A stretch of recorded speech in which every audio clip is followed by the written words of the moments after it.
Hello everyone, my name is Wolf and today we are leaving the world of Minecraft to Nidavellir the Ender Dragon.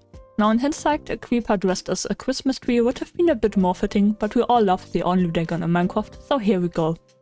Basically needle-felting the art of stabbing felt until it has a shape, ideally the one we had in mind. The needle has barbs all over it, so when you are stabbing into the felt it gets pulled into it, and after many steps it will hold together and get quite firm. So let's give it a try. A silly idea I had is to start with pom-poms and then cover them with felt. Why? Because it gives me a general shape really quick, saves a lot of material, and is faster.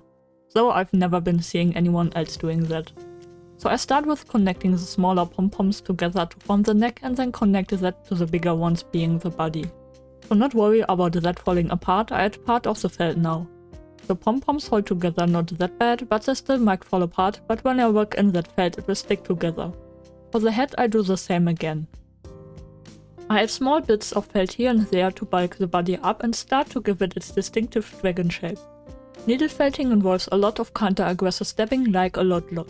And because the needle is so pointy it happens occasionally that you stab your finger. Ouch. So maybe it is more of a careful aggressive stabbing. For the dragon's tail I also put together a few pom-poms and use scissors to trim one side so that it becomes thinner. This will be the tail's tip. Then connect it to the body and add more layers of felt to connect everything and tie it together. For the horns I use white felt with a bit of purple so that they have a bit of texture, also I want to bring in the purple from the end a bit more. Its forelegs are just two small pom-poms with some felt. It is a bit tricky putting those together because they are quite small and finicky, and I also wanted to have them bent so that the corner is forming something like an elbow. For the claws I simply cut the tip into 3 pieces. The hind legs are a bit bigger than the forelegs, so I have to bulk them up a little more. Symmetry is always a bit tricky, but using similar amounts of felt for each leg can't go entirely wrong. I aim to have each leg in a different position so that it seems like once the wings are added, the dragon is flying and in motion. With the legs attached you can see the Ender Dragon is looking a bit too thin, so I add more felt to the underside to make it bigger. Also this is the point I'm running out of that specific color of felt, so I take a different color and cover it with the remaining black. For the wings I am going to make it easier for myself and to just use this felt sheet. So I draw out the outlines of my wings and cut them out. The second wing is just a flipped copy of the first one. This felt isn't very strong, so I decided to work in some wire to help keep it in shape. I bent it to align with the outer side of the wing before I put it in place. My first attempt gluing it on wasn't successful, so I switched over to needle and string. A few unprofessional stitches later it stays on perfectly fine, plus I can later bend the wings in a better position. To attach the wings I just poke that extra bit of wire in and connect the felt with the dragon's body. Before I add the second wing I want to do the eyes first since it would be a lot more difficult later.